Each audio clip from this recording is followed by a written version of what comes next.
Vamos a arriesgar una hipótesis. No se trata de un artículo de coyuntura, sino de una pieza destinada a perdurar e incidir en la valoración de un acontecimiento histórico fundamental. Ayer, el diario La Nación publica un ensayo del doctor José Claudio Escribano que, dando inicio en tapa, se despliega luego a lo largo de 6 páginas completas en el suplemento Ideas del matutino. Bajo el título A 40 años, crónica del fallo que cambió la historia argentina, el trabajo de Escribano realiza una minuciosa reconstrucción de aquel acontecimiento, el juicio a las juntas, a las cúpulas militares de la dictadura 1976-1983, y que para muchos historiadores fue en verdad el hito fundacional de la democracia, formalmente inaugurada más de 2 años antes, el 10 de diciembre de 1983. Tesis que Escribano suscribe.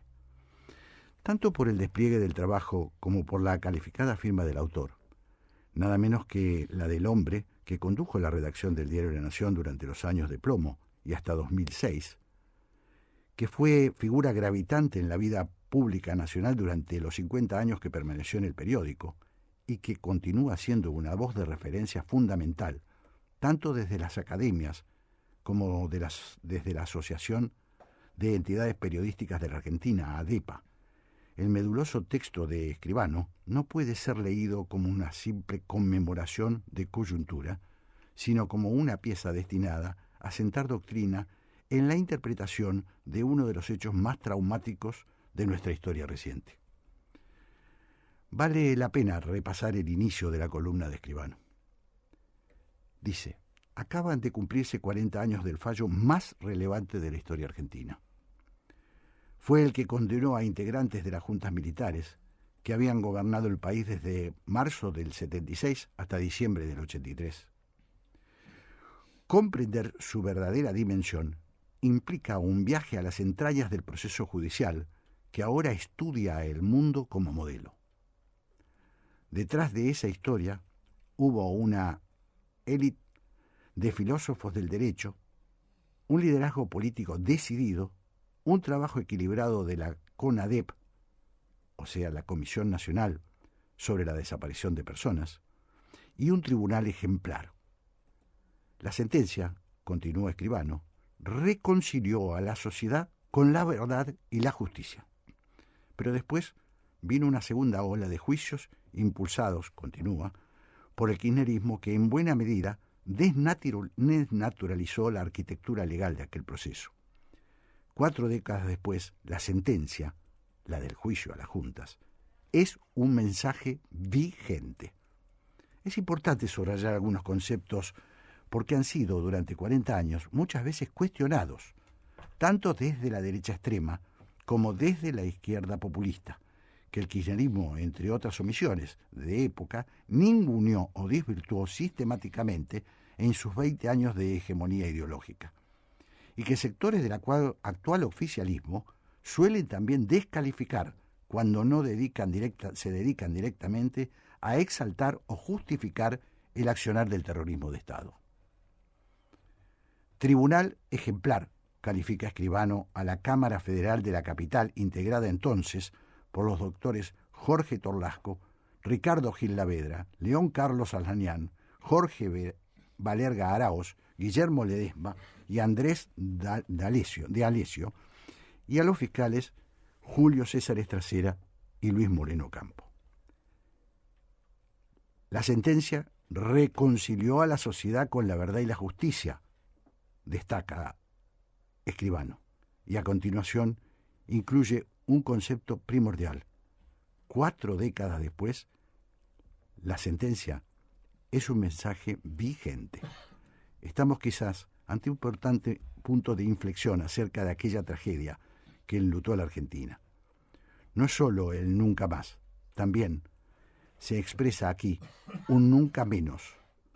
Verdad y justicia como piso de la democracia argentina. La ley ante todo.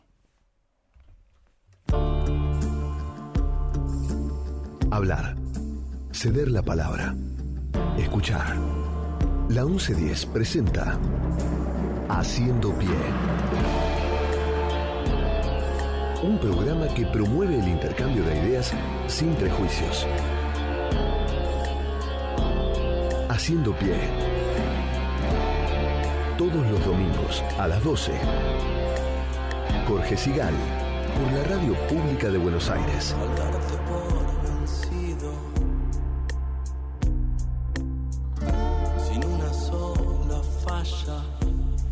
Buen mediodía de domingo. Estamos acá en Palermo con un tiempo que no se decide. Por momentos llueve, ha llovido un poquito.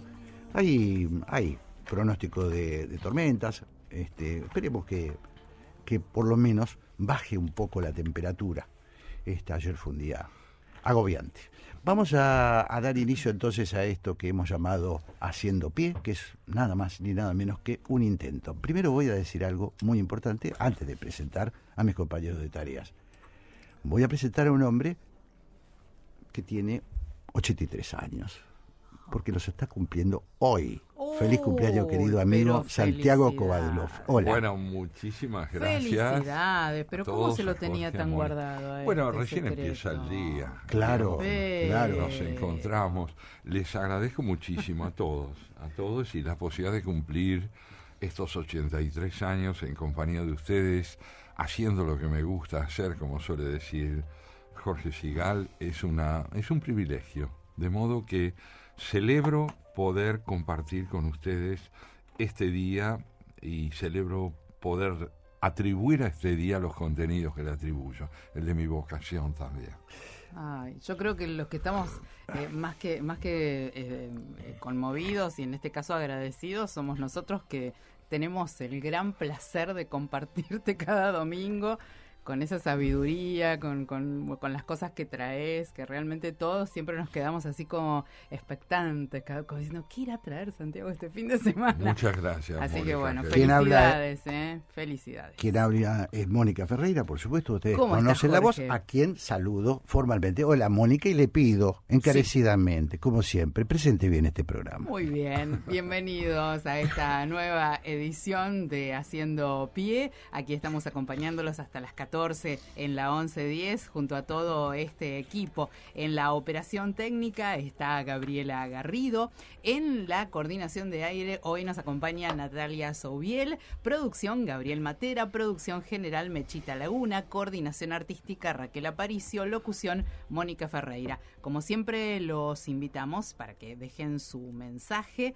Nuestros queridos oyentes lo pueden hacer a través del 11 36 99 86 60. 11 36 99 86 60. No se olviden de dejarnos su nombre y desde dónde nos escuchan. Está Celeste Álvarez también en nuestro equipo. No me quiero olvidar de mencionarla, Cele, que hoy nos está acompañando aquí en Haciendo Pie. Y como siempre les dejo la recomendación para que lo sigan a Jorge. Su perfil en la red social X es @Jorge Sigal. Haciendo Pie. Porque no hace falta hundirse para llegar al fondo de las cosas.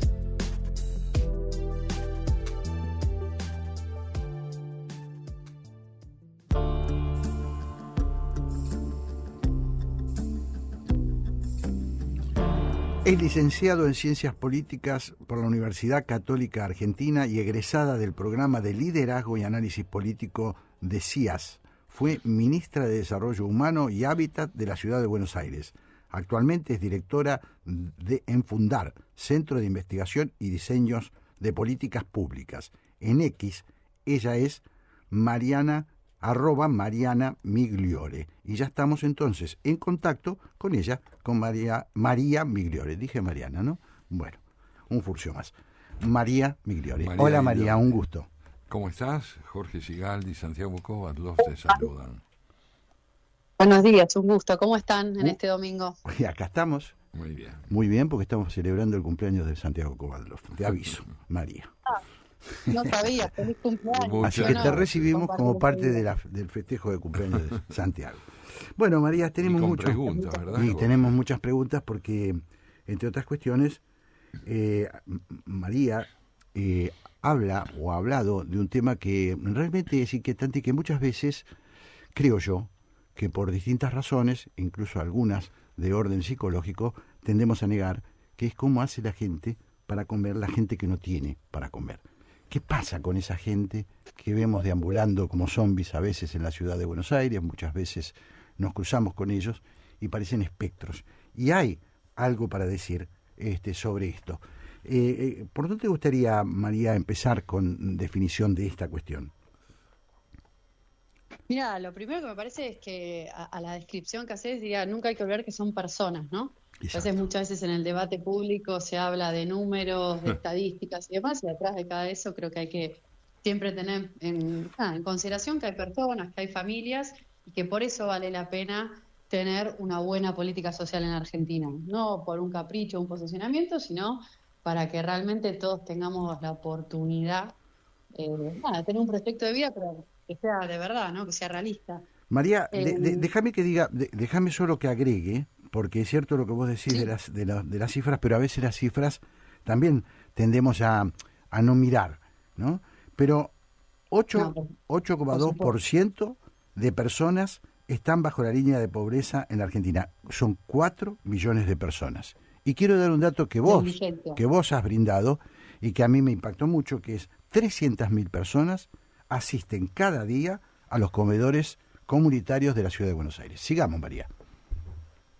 Sí, ese número que decías es de indigencia, lo que es todavía más al límite, ¿no? La línea de indigencia es las personas que no tienen ni siquiera para comer.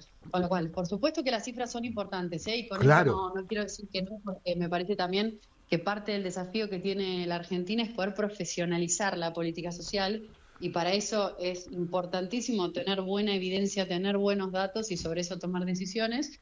De hecho, Fundar es una organización que se ocupa justamente de eso, ¿no? De producir información para la mejora de la política pública.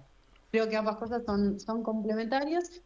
Y a ver, de lo que ustedes venían acá planteando en la conversación, me parece que es importante como punto de partida reconocer que la situación es desigual en la Argentina, ¿no? Que un chico que nace en una familia dentro de esa estadística que vos compartías, y bueno, no tiene las mismas posibilidades de futuro que tienen mis 2 hijas, por ejemplo.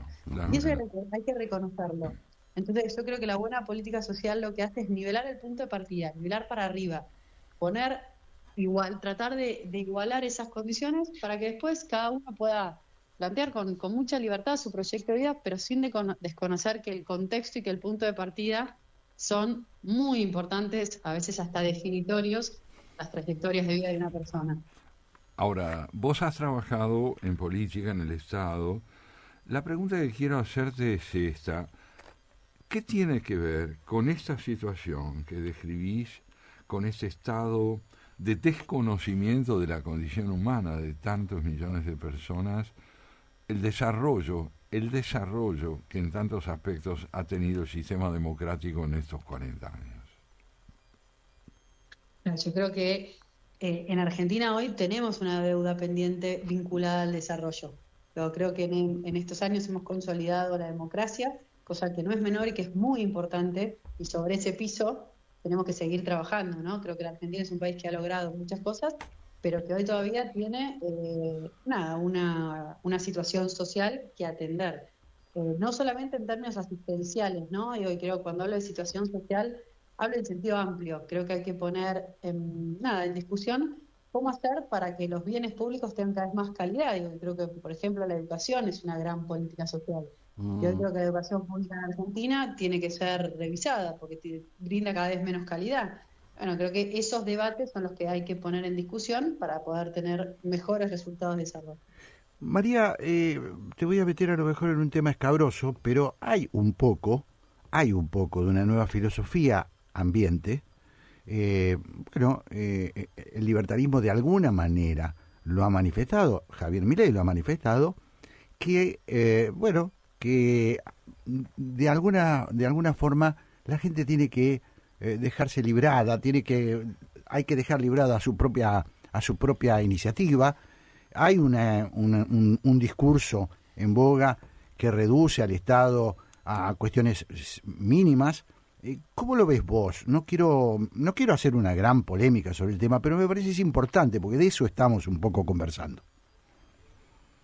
Y yo no estoy en desacuerdo, en acuerdo con esa mirada, estoy profundamente en desacuerdo. Claro. A mí me parece que el Estado tiene un rol que es fundamental. Sí creo que hay que poner en discusión en Argentina cómo lograr que el Estado sea más eficaz, es decir, que las políticas que lleva adelante tengan mejores resultados. Y eso sí es importante discutir, pero siempre desde una convicción que es que el Estado tiene un rol fundamental en la sociedad, sobre todo porque es un agente de desarrollo. Entonces podemos discutir cómo transformarlo, cómo mejorarlo, cómo hacer que dé mejores resultados de bienestar. No me gusta esta idea de que al Estado hay que destruirla. En un momento de uno de los reportajes que has dado, hacías una propuesta muy interesante, que era la de repensar el espacio de los comederos, que son muchos y que concentran demandas de muchísima gente, repensarlos como clubes, como centros culturales. ¿Por qué no desarrollas un poquito esa idea de un planteo alternativo desde el Estado? Mira, yo creo primero que muchas veces la política social, las políticas, especialmente la alimentaria, si bien existe hace muchos años en la Argentina, está muy marcada por la crisis del 2001, donde fue una emergencia muy grande. Entonces, se palió una emergencia. ¿Cómo se pudo? Abriendo ollas populares, con la comunidad organizándose, el Estado ayudando sobre esas estructuras. Y creo que es momento de repensarlo a eso. Yo creo que eso cumplió un rol en un momento determinado del país, pero que hoy estamos en otra situación. Luego me preguntas, ¿cuál es el objetivo final de la política alimentaria? Que cada familia pueda comer en su casa. Y hay que ir hacia ahí. Por eso me gustan políticas como la asignación universal por hijo o la tarjeta alimentar, que lo que buscan es darles una transferencia de plata a las familias para que puedan cumplir con eso. Yo creo que eso hay que aumentarlo más y hay que obviamente atender situaciones de infraestructura, de problemáticas familiares que hay, pero ese es el objetivo.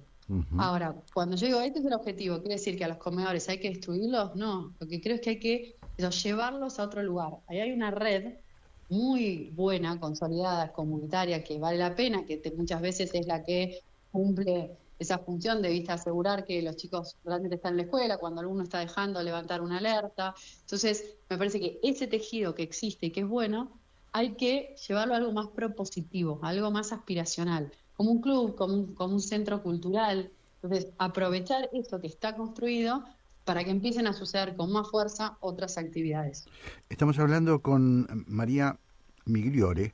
Ella es licenciada en Ciencias Políticas por la Universidad Católica Argentina y egresada del programa de Liderazgo y Análisis Político de CIAS.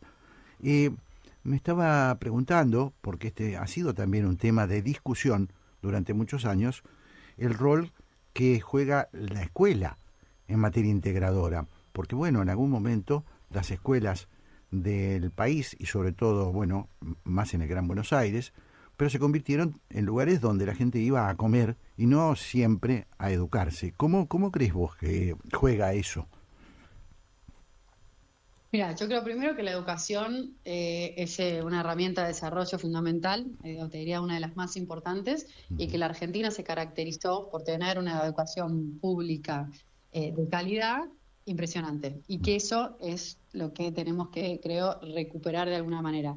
Y para recuperar hay que reconocer que hoy está en crisis, ¿no? Yo creo que hay algo que vienen manifestando muchas organizaciones que trabajan temas educativos, y bueno, que la calidad de los aprendizajes cada vez viene cayendo. Y en muchos lugares está afectado eso por el contexto social, ¿no? Uno no puede desconocer el lugar donde vive un chico. O sea, ¿qué pasa con un chico de la puerta de la escuela para afuera? Entonces, para mí hay una oportunidad por pensar todo este entramado de asistencia social más vinculado con la escuela. Lo que la escuela pueda tener equipos que acompañen las problemáticas sociales para sacarle carga a los docentes, para que los docentes puedan realmente diseñar. Pues muchas veces también, cuando se dan estos debates, me parece que a los docentes y a las escuelas les pedimos que resuelvan todo con los mismos recursos, y eso es medio imposible. Un docente no puede hacerse cargo solo de la situación de violencia, de tener que enseñar en la clase, de que el chico llega por ahí en algunos contextos con hambre.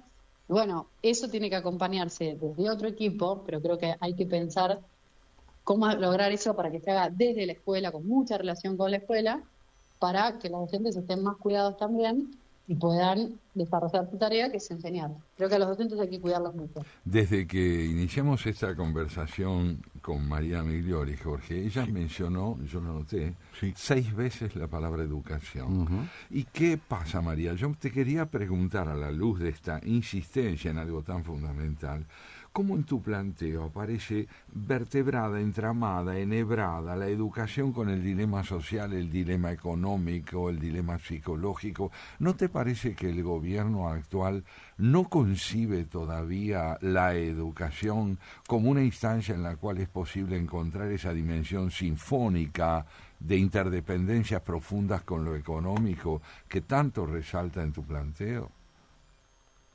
Sí, creo eso, y creo que en el discurso público hoy se está relativizando mucho y demonizando, me animo a decir, esta idea de lo que vale una comunidad. Una comunidad educativa puede ser en el caso como vos lo planteás, pero yo creo que nosotros somos personas individuales y por supuesto la libertad individual tiene un valor fundamental, ¿no? Somos cada uno singular, pero creo que nos realizamos y nos potenciamos cuando estamos en comunidad, somos seres sociales.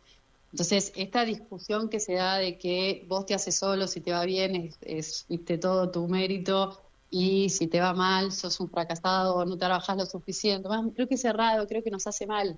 Entonces, me parece que las escuelas en particular tienen que volver a ser uno de esos lugares donde se crea la comunidad, donde esa comunidad crece, se expande, se fortalece. Y bueno, y eso es una sociedad, digo, integrada, desarrollada, más pacífica, más diversa. Yo creo en ese tipo de sociedades. Me gustaría que la Argentina apueste a eso. Estamos hablando con María Migliore. Bueno, es un tema escabroso, también que ha sido usado, María, creo mucho, por la política. Ha habido años donde nos guste o no, la indigencia y la pobreza se convirtieron también en armas de clientelismo político. ¿Qué observás vos en esta cuestión? Sí, que creo que la política social ha sufrido, digo, a lo largo de la historia argentina mucha manipulación. Por eso yo creo en la buena política social, y creo que para cuando las cosas están bien diseñadas, bueno, hay menos posibilidad de que esas cosas pasen, digo, sin ser ingenuas, sin caer en una mirada como romántica, pero creo que realmente a la política social de Argentina le falta profesionalizarse, porque muchas veces discutimos política social como si fuera todo lo mismo. Claro. Por ejemplo, no es lo mismo hacer un plan de integración sociourbana donde lo que se busca es de que haya calles pavimentadas, que haya agua potable, que haya electricidad, más escuelas.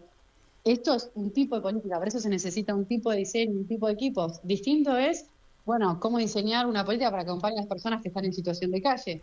Eso es otra cosa, radicalmente distinta. Entonces, creo que hay que empezar a como conversar con más especificidad estos temas, ¿no? Claro. De una mirada general, pero después con más capacidad, ¿viste?, técnica de discutir cuál es la mejor manera de lograr el resultado que queremos y tener claro cuál es el resultado que queremos. Para mí la política social no es la política de la contención, la política de la asistencia, la política de le doy, ¿viste?, algo al que está fuera del sistema, veo que come y nada más. Para mí la política social, como describíamos Santiago antes, es parte de un plan de desarrollo.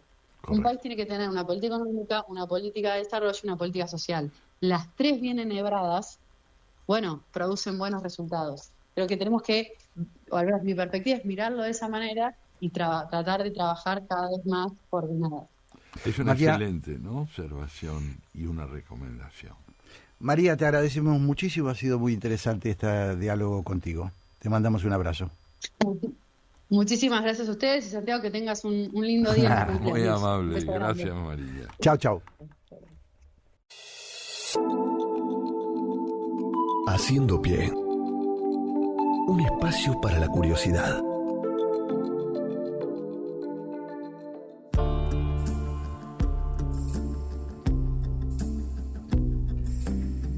Es doctora en neuropsicología, investigadora del CONICET y docente de la Facultad de Psicología de la Universidad Nacional de Mar del Plata. Es también una de las creadoras de LabPsi, una plataforma virtual con más de 100 actividades digitales que fortalecen la concentración, la memoria y otras capacidades cognitivas. Estamos ya en contacto con Leticia Vivas. Hola Leticia, Santiago y Jorge te saludan. Hola, ¿qué tal? Buen día para todos. Buen día, Un Leticia. placer. Un placer, un gusto. Jorge, ¿qué será la vejez? ¿Qué será la vejez? Leticia, ¿por qué no comenzamos nuestro encuentro con vos acerca de lo que la vejez ha significado históricamente y significa hoy, puesto que tiene algo de irremediable. ¿Por qué no empezamos por allí? Bueno, podemos pensar juntos entonces, porque no es fácil la pregunta. Mira, yo he ido cambiando bastante mi idea acerca de qué es la vejez en la medida en que me fui empapando en el tema y comencé a profundizar mis estudios y mi trabajo con esta población.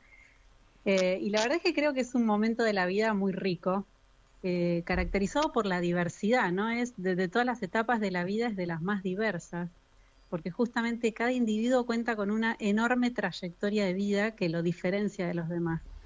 Así que en principio te podría decir que es eso, es una etapa de gran diversidad, de gran riqueza de vida y de experiencia, donde las personas también la afrontan de distinta manera, ¿no? Sabemos que hay ciertos prejuicios o preconceptos que tenemos sobre la vejez, y en realidad trabajando con personas mayores me encuentro con cosas muy diversas en cuanto a su concepción sobre su propia vejez, sobre lo que representa esa etapa de la vida, y bueno, y particularmente en lo que hace a nuestro trabajo, lo que es, por ejemplo, la tecnología, la estimulación cognitiva, bueno, también hay miradas muy, muy diferentes. Claro. Ahora, Leticia, te voy a llevar a un territorio que seguramente inquieta a muchos oyentes, y es este. Hay una cosa que es objetiva: el tiempo deteriora. El tiempo produce deterioros, en algunas personas más que en otras. Y este es un tema que siempre angustia, que siempre preocupa. Pero la vuelta que quiero encontrarle, y te lo quiero preguntar, es si eso se puede atemperar, porque el paso del tiempo no se puede cambiar, no se puede detener. Pero si eso, que muchas veces antes una persona mayor era una persona que se retiraba de la vida, hoy estamos ante un avance muy grande del promedio de vida, que ya nos dirás, y por el otro lado hay una propuesta que dice, bueno, pero escúcheme, si usted tiene tantos años, no se entregue, haga cosas porque la capacidad cognitiva se puede proteger y desarrollar. ¿Esto es así? Sí, totalmente. O sea, no es como vos decís. Si bien hay ciertos procesos cognitivos, ciertas funciones que tienden a disminuir, nosotros nos damos cuenta contra nosotros mismos, ¿no? Con el paso del tiempo, como quizás somos más lentos en resolver ciertas situaciones, tenemos por ahí menos fluidez para algunas actividades en particular, la memoria a veces empieza a fallar, pero también hay otras funciones que sí se mantienen, que se enriquecen, el lenguaje sigue enriqueciéndose toda la vida, con ello la memoria semántica, incluso la capacidad de resolver problemas, porque como te digo, tenemos una trayectoria de vida atrás que nos brinda distintas soluciones posibles, entonces hay funciones que se siguen enriqueciendo. Pero bueno, yendo a esto que vos decías de, bueno, ¿qué pasa con un deterioro, digamos, que puede estar sucediendo a nivel biológico? Nosotros podemos compensarlo estimulando, ¿no? Justamente esto es un poco la idea del laboratorio que nosotros desarrollamos, pero también cualquier otra actividad, ¿no? Que nos lleve a desafiarnos, a interpelarnos, a salir de la comodidad y de la rutina, nos va a estar generando que estimulemos esas redes neuronales, que no dejemos que se pierdan, que desaparezcan. Entonces, bueno, es importante siempre mantener ese alimento, ese desafío, que a su vez si lo mantenemos a lo largo de toda la vida, o sea, no esperar a llegar a la vejez para empezar a preocuparnos por eso, sino enriquecer nuestra mente durante toda nuestra vida, nos da una reserva cognitiva que nos permite que si hay alguna injuria biológica, digamos, ese deterioro aparezca más tarde. Y si, por ejemplo, asociáramos este empeño en la estimulación, en la prevención, con el tema del desarrollo o lo que en un reportaje vos llamabas el uso excesivo y pasivo de tecnología, este uso pasivo y excesivo de tecnología, ¿puede envejecer también a los jóvenes y no solo a las personas mayores?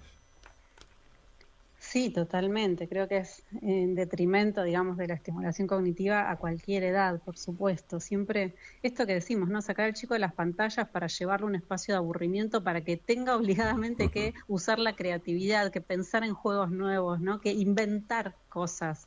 Bueno, eso sí, por supuesto que sucede, es válido, digamos, a lo largo de toda la vida. Permitime que me meta, sí. pero Yo quiero volver un poquito a este tema porque sé que preocupa a mucha gente, Santiago. No a Santiago, porque tiene una cabeza privilegiada, entre otras cosas porque la ejercitó mucho, porque la trabajó mucho. Hay gente que cree que no, pero es como el gimnasio. Bueno, pero de eso yo no quiero hablar yo, que no sé nada. Me gustaría saber cuánto hay de verdad en esto y qué significa esta plataforma, esta LAPSI, esto que ustedes están impulsando como ejercicio. Porque hay un dato objetivo, Santiago. La población crece, la cantidad de personas mayores crece, hay un problema que es mundial, hay un problema, hay 55 millones de personas con demencia en el mundo. Se calcula que en el año 2050, si todo fuera así, si no hubiera progreso científico, habría 139 millones en el año 2050. Bueno, me gustaría hacer de esto un trabajo práctico. ¿Qué hacemos? ¿Qué le decimos a nuestros oyentes que deben hacer, entre otras cosas, que pueden hacer a través de LAPSI? Bien, bueno, empezamos, como vos decís, desde lo particular de LAPSI. LAPSI es una herramienta que es una página web, en definitiva, con muchos ejercicios de estimulación cognitiva, de estimulación mental, ¿no? Uh-huh. Entonces van a ver que está organizada por procesos cognitivos. Tenemos memoria, atención, lenguaje, cognición social, resolución de problemas. Dentro de ello tenemos tareas, como por ejemplo memoria visual, y dentro de las tareas tenemos los ejercicios. Y allí en los ejercicios se van a encontrar con que hay distintos niveles de dificultad. Tenemos el verde, el más sencillo, amarillo, naranja y rojo. Entonces, como esto está pensado tanto para personas que no tienen deterioro cognitivo como personas que sí lo tienen, uno puede buscar su nivel de comodidad, digamos. Uh-huh. Ese nivel en el que no me resulte todo fácil, porque ahí no estoy estimulando nada, pero tampoco sea frustrante, no sea excesivamente difícil. Entonces, bueno, uno puede buscar ahí herramientas para trabajar. Y como digo, yo remarco esto de herramienta. Bueno, eso pretende ser el LAPSI. Es, como yo digo, la pesa del gimnasio, ¿no? Un elemento que puedan usar las personas en su domicilio, que puedan usar los profesionales en un taller de estimulación cognitiva y que sirva como un complemento, ¿no? Para una actividad, para un taller, como te digo, o una persona que por ahí no puede asistir al taller por cierto motivo, puede hacer esto en su casa. Es un complemento. Uh-huh. Y por ahí sí, yendo a algo un poquito más amplio, ¿no? Saliéndonos del LAPSI, el LAPSI busca trabajar sobre la estimulación cognitiva, pero para tener un envejecimiento saludable, incluso un envejecimiento cerebral saludable, es importante atender a distintas dimensiones. Lo cognitivo, por supuesto, que es fundamental, pero también sabemos ya, sí, hay mucha evidencia científica de que la alimentación tiene un peso importante en nuestra salud cerebral, uh-huh. La realización de actividad física, sí, aeróbica y también de fortalecimiento muscular, la socialización y el control de los factores de riesgo cardiovascular son todos los elementos que tenemos que tener en cuenta para mejorar nuestra calidad de vida. A lo largo de toda la vida, bueno, pero quizá con más atención en la vejez. ¿Y cómo puede hacer la gente para acceder a ese sitio web? ¿Cómo la caracterizas al sitio web como para que la gente lo busque? Sí, pueden hacer una búsqueda en Google. Si ponen LAPSI, LAPSI es del Laboratorio de Psicología, LAB-PSI. Sí, eso porque en realidad al inicio era un laboratorio para estudiantes de la carrera de psicología, por eso se llama LAPSI, era un laboratorio para experimentar. Uh-huh. Entonces, cuando ustedes lo buscan, van a encontrar LAPSI, si no pueden poner la dirección completa, lapsi.mdp.edu.ar, y allí se van a encontrar con estos dos espacios. Un espacio que dice ejercicios para estudiantes, que está orientado a nuestros estudiantes de la carrera de psicología, y otro que se llama ejercicios para la comunidad, que allí es donde desarrollamos todo esto que les comentaba, ya pensado para personas mayores. Una cuestión que me inquieta, o que sé que inquieta a mucha gente, es que todavía hay prejuicios en la sociedad. Bueno, lo voy a decir con un ejemplo que es bastante trivial. Eso de decirle abuelo a una persona en la calle es un prejuicio, encierra un prejuicio. Un tipo de 55 años, 60 años, y por ahí un pibe que le dice abuelo. Y esto lo llevo a otros lugares. A veces, cuando se piden licencias de conducir, la pregunta que inquieta, que hay una mirada especial que se hace sobre el adulto mayor, sobre la persona mayor de determinada edad. ¿Cómo juegan ese tipo de cuestiones? Porque esto, creo, produce como contrapartida que más gente se margine. Sí, totalmente. Bueno, nosotros tratamos de trabajar con esto. A veces los trabajos intergeneracionales son un lindo ejercicio para romper estos prejuicios. Claro. ¿No? Cuando se trabaja, no sé, llevando a un grupo de chicos de colegio a un taller de estimulación cognitiva o llevando a la persona mayor a un colegio a contar un cuento, un jardín. Ese tipo de actividades son muy, muy beneficiosas porque ahí te encontrás realmente con el otro y lo conoces desde otra faceta, ¿no? Te rompes un poco ese prejuicio. Claro. Porque te encontrás por ahí con una persona que no es justamente, como vos decís, un abuelo que está sentado ahí pasivamente, sino que de repente ha cambiado con el con tiempo, una persona jovial. Que ha cambiado mucho. Ahora, Leticia. también digamos que estamos Totalmente. en una época, Jorge y Leticia, en la cual da vergüenza envejecer. Hay una especie de complot colectivo por el cual hay que simularse joven. Hay una todo el resistencia. Sí, sí. No tenés la resistencia. edad que tenés. Bueno, Sí. abuelo, ¿no? ¿Te Abuelo, acordás eso que que hubo está muy vinculado a lo que ¿Te decía. acordás que hubo uno que dijo, yo no soy su abuelo? Tráteme como una persona, no, yo no soy su abuelo. Pero y eso se advierte mucho en un cuidado hasta patético del propio aspecto para que no se note el paso de los años. ¿Te encontrás, Leticia, con esa dificultad en tu trabajo? Sí, nosotros nos encontramos con eso, pero nuestro enfoque es más desde el envejecimiento positivo, ¿no? No es no envejecer, sino envejecer bien, envejecer Claro. de manera autónoma, gratamente, digamos, o encontrando el espacio de disfrute de cada uno y cuidando, bueno, en nuestro caso la salud cerebral, digamos que es nuestro enfoque, pero se trata de eso, de un envejecimiento saludable, no de no envejecer, digamos, de envejecer bien, atendiendo a todas estas dimensiones. Y bueno, nada, también les quería comentar que justo referido a este tema, hay uno de los ejercicios del APSI que trabaja sobre los artículos de la Convención para la Protección de los Derechos de las Personas Mayores. Ajá. Porque también hay gente que quizá asume ese prejuicio y ese estereotipo, ¿no? Y eso le hace bastante mal. Entonces, conocer cuáles son los derechos de las personas mayores, saber que eso está en una convención, que es algo muy valioso que tenemos en nuestro país, que la hemos incorporado.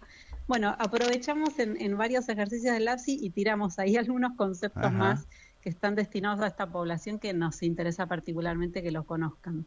Hay un dato, Santiago, que es contradictorio, en mi opinión, o que produce un efecto contradictorio, ¿no? Por un lado, la tecnología parecería excluir, por otro lado, la tecnología hace que mucha gente que si no estaría fuera de conexión, me quiero decir, con el medio ambiente, de vinculación con el mundo. Bueno, vive hoy interrelacionada. ¿Cómo encontramos un equilibrio, refiriéndonos siempre a las personas mayores, a los que nos hemos incorporado a la tecnología más tarde, biológicamente hablando? Sí, totalmente. Bueno, un poco pasa por esto que hablamos hace un rato también de los buenos y los malos usos de la tecnología, ¿no? Sí. En las personas mayores también retomo el concepto que decía al inicio, nosotros nos hemos encontrado con una gran diversidad. Una de mis tesistas trabaja justamente en esto que tiene que ver con las percepciones que tienen las personas mayores sobre el uso de la tecnología. Y uno podría pensar, ¿no?, que la persona mayor le tiene temor, que no se le acerca, etcétera, etcétera. Y no siempre es así de ninguna manera. Pero en los que sí es así, en los que está esa brecha, esa distancia, se puede trabajar. Nosotros hemos diseñado intervenciones bastante breves que mejoran ese prejuicio que tiene la persona mayor y la permite acercarse a la tecnología. ¿Y acercarla para qué? Bueno, como vos decís, ¿no? Para darle ese buen uso, para que pueda seguir contactado con amigos, para que pueda leer el diario online, para que pueda ser autónoma y realizar sus trámites solos y no dependa de otra persona. Entonces siempre tratar de disminuir esa brecha digital que sabemos que hoy existe igual en unos cuantos adultos mayores, es un trabajo que activamente estamos haciendo. Y que se puede mejorar, se puede realmente aprenden muy rápido, a veces llegan a nuestros talleres y dicen, ¿qué hay tablets? No, yo me voy porque yo eso no lo sé usar. Bueno, quédate y probá. Y en pocos encuentros rápidamente aprenden y rápidamente se amigan a la tecnología y eso les hace sentirse más incluidos, ¿no? Sabes que hay algo que me conmueve mucho, Jorge, lo que dice Leticia, que es la posibilidad de concebir a la vejez como una etapa de educación. Es decir, como un periodo de la vida en el cual uno puede proseguir su educación a partir de la comprensión que alcanza de sujeto, de sí mismo, como alguien con derecho a ampliar el campo de su propia educación, combatiendo sus prejuicios, estableciendo una nueva relación entre la edad que tiene y las oportunidades que le son propias. Estamos ante un proyecto educativo, no solamente, diría yo, ante una posibilidad práctica de desplegar aptitudes en una edad de la vida que se puede considerar normalmente tardía. No, es posible aprender algo nuevo, algo inédito, que es a sacarle el jugo a las posibilidades de ampliar el campo del discernimiento de la realidad personal y social. Verdaderamente esto, creo, Leticia, los coloca a ustedes en un terreno que reúne la practicidad del proyecto con una noción de educación que va más allá de la tercera edad. Sí, totalmente. Bueno, sabes que eso es uno de los artículos de la Convención. El artículo 20 habla de eso, el derecho a educarse. Y bueno, y la necesidad obviamente desde el Estado de generar esos espacios, ¿no? Que posibiliten y faciliten esos espacios de aprendizaje. Pero aprovecho, mira, y te comento, a raíz de esto que vos decís, este espacio de aprendizaje, es un poco mutuo, ¿no? Nosotros el desarrollo del LAPSI lo hemos hecho codo a codo con la gente y creo que no podría haber sido de otra manera, porque son ellos los que nos van diciendo, nos van enriqueciendo y nos van diciendo, bueno, esto me sirve, esto no me sirve, esto lo quiero corregir, esto me interesa, esto no me interesa, este contenido a mí me gustaría que vaya por acá. Entonces, esto nosotros lo trabajamos yendo, digamos, a instituciones durante todo el año y haciendo todo este proceso de retroalimentación. Claro. Ese desde lo formal y desde lo sistemático, digamos, nuestro proyecto de investigación tiene esas características, pero también desde lo informal va sucediendo por fuera, porque la gente se contacta, nos escribe a nuestro mail del LAPSI y nos dan mucha retroalimentación. La verdad es que la población de personas mayores en eso es muy interesante porque nos escriben, nos agradecen, nos felicitan, nos piden. Hoy me escribió, por ejemplo, una persona, ¿se puede poner el tiempo de respuesta? Porque yo quiero ver si lo hice más rápido. Sí, perfecto. Y a mí me encanta que me den esas devoluciones y que me pidan en ese sentido. Así que bueno, esto pretende también ser un trabajo desde el CONICET, desde la Universidad Nacional, pero en estricta colaboración con la gente y atendiendo a sus requerimientos, ¿no? Porque si no responde a la demanda de ellos no tiene ningún sentido. A mí me parece muy interesante lo que está diciendo Leticia Vivas, lo que estamos hablando de LAPSI, este laboratorio que pretende esto, aceptar que hay una etapa de la vida donde hay que hacer ejercicios particulares, ejercicios especiales, porque son los requerimientos del cuerpo y de la mente. Me parece que es muy importante como mensaje que no se trate a los adultos mayores como personas, como abuelitos, como personas retiradas. Me parece que ese es un tema, un estigma social. Un tipo entra a hacer un registro y entra temblando a sacar el registro porque sabe que el tipo que le va a tomar el examen psicológico lo está mirando de manera particular. Me parece que hay un tema social muy grave o muy importante. Sí, totalmente. Bueno, nosotros trabajamos mucho eso con nuestros estudiantes, ¿no? A veces cuando ellos les proponemos el ejercicio de que piensen alguna actividad para el LAPSI, a veces piensan cosas como muy simples y yo le digo, ¿pero esto les parece desafiante? Le digo, ¿a ustedes les resulta desafiante? No. Y le digo, hay una persona que tiene 40 años más de experiencia de vida que ustedes, ¿por qué les parece que le va a resultar desafiante, no?